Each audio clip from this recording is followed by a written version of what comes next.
Nagbibigay kasiyahan, pagkain dulot ay buhay. Si Jesus na poong mahal.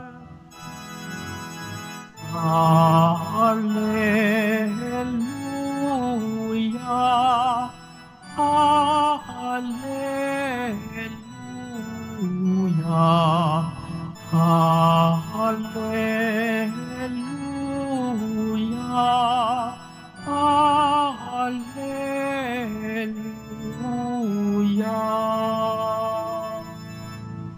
Sumainyo ang Panginoon At sumaiyo rin. ang mabuting balita ng Panginoon ayon kay San Juan. Papuri sa iyo, Panginoon. Noong panahong iyon, sinabi ng mga tao kay Jesus, "Ano pong kababalaghan ang may papakita ninyo upang manalig kami sa inyo? Ano pong gagawin ninyo?" tanong nila. "Ang aming mga magulang ay kumain ng mana sa ilang ayon sa nasusulat. Sila'y binigyan niya ng pagkaing mula sa langit." Dugtong pa nila. Sumagot si Jesus, "Dapat ninyong malamang hindi si Moises ang nagbigay sa inyo ng pagkaing mula sa langit, kundi ang aking Ama. Siya ang bigay sa inyo ng tunay na pagkaing mula sa langit, sapagkat ang pagkaing bigay ng Diyos ay yaong bumaba mula sa langit at ang bibigay buhay sa sanlibutan." "Ginoo," wika nila, "bigyan po ninyo kaming lagi ng pagkain iyon."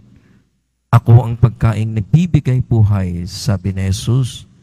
"Ang lumalapit sa akin ay hindi na magugutom, at ang mananalig sa akin ay hindi mauuhaw kailanman." Ang mabuting balita ng Panginoon. Pinupuri ka namin, Panginoong Hesukristo.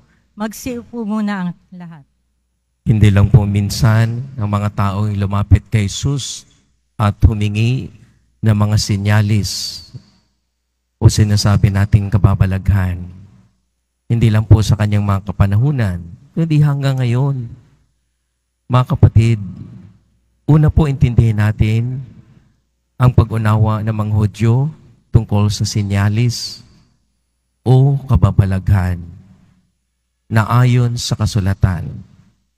Ang sinyalis po ay ito po yung manifestasyon ng kabutihan ng Diyos.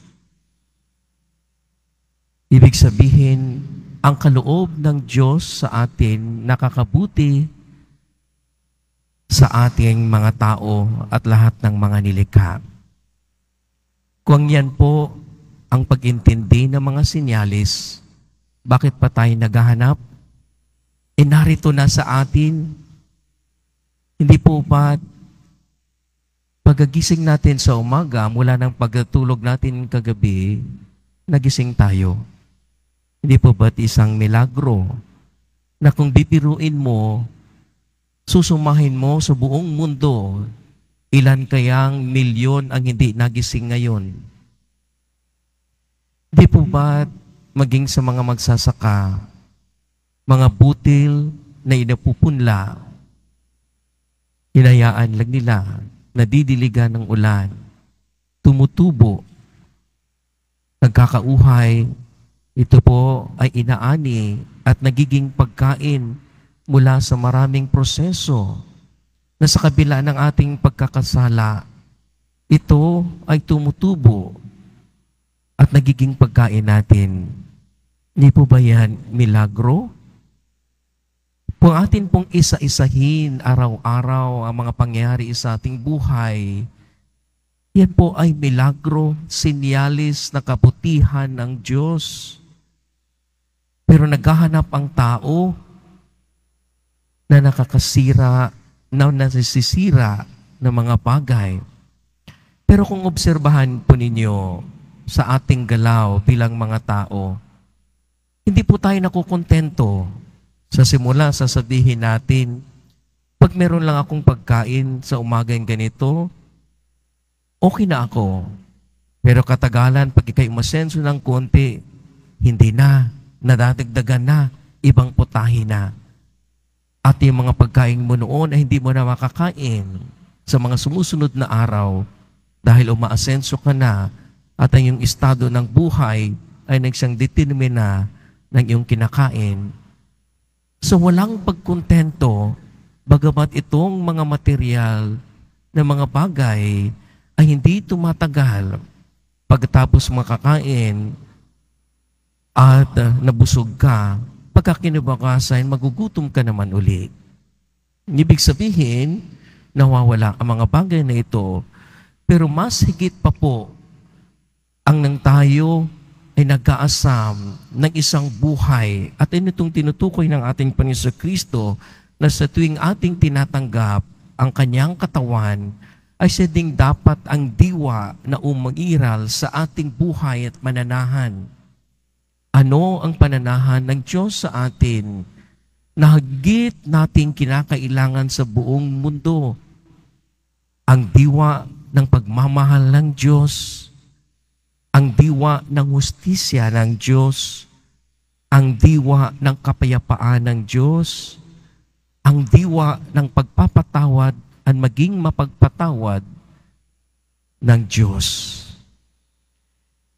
Di po ba ito yung malalim nating hinihingi na tayo'y parang nagugutom at nauuhaw?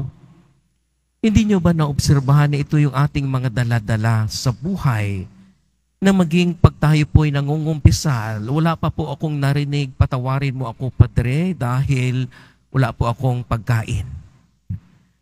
Patawarin mo ako dahil wala po akong bahay. Patawarin po ako dahil wala po akong sasakyan o kotse. Lahat ng atin pong hinihingi ng pagpapatawad na manunumbalik sa atin, nang hiningin nating hustisya at kapayapaan at pagmamahal, ay mula din dito na meron tayong kaalitan, masigit pa ng ating pangangailangan na manumbalik ito kaysa sa ating pangangailangan ng madalas na pagkain. Di po ba't ito din ang kailangan natin na hinihingi natin kung bakit mayroong mga inustisya na sa kabila ng lahat na ito, ang iba'y walang makain dahil ang iba ay naging makagsarili at walang makain ng iba, ng kawalan ng iba. Ito po yung tinutukoy ng ating Panginoon Kristo na siya ang nagbibigay ng pagkain ito, ang kanyang pagmamahal na lubos nating ikinagugutom kung wala ito sa atin. Ang kanyang pagpapatawad na lubos nating kailangan. Ang hustisya na kailangan sa buong mundo. Dahil hindi tayo makapamuhay, halimbawa, bagamat meron kang lahat-lahat ng yaman, pagkain sa loob, kung magulo ang kapaligiran mo, hindi ka malayang makalabas. Pag ika'y maraming pagkain, hindi mo makain, malasahan ng gusto, pag ika'y walang kapayapaan sa iyong kalooban. Ito po yung mga basihan, ito po yung pinagmumulan na kung ano man po yung ating hinihinging panglabas. Kung kaya't laging itinuturo sa atin ang ating Panginoon Kristo, ako ang pagkain, hindi ako nasisira. Kung makakain lamang ninyo ako, na ibig sabihin, pag sumanib ang katawan ng ating Panginoon Kristo sa ating katawan, it means the DNA of Christ will live in us. Nakaisa na tayo, ng kanyang diwa ay ang ating diwa. Ang kanyang pagmamahal ay ang ating pagmamahal. Ang kanyang hustisya ay ang ating hustisya.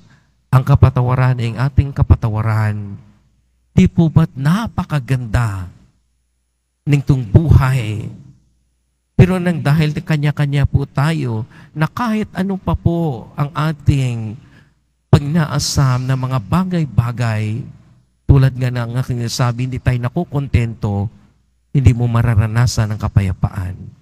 hindi mo maranasan ang hustisya, hindi mo maranasan ang pagmamahal, hindi mo maranasan ang kapatawaran at ibang diwa, ang Espiritu ng Diyos, dahil wala ito sa una ang platform na ito sa ating buhay.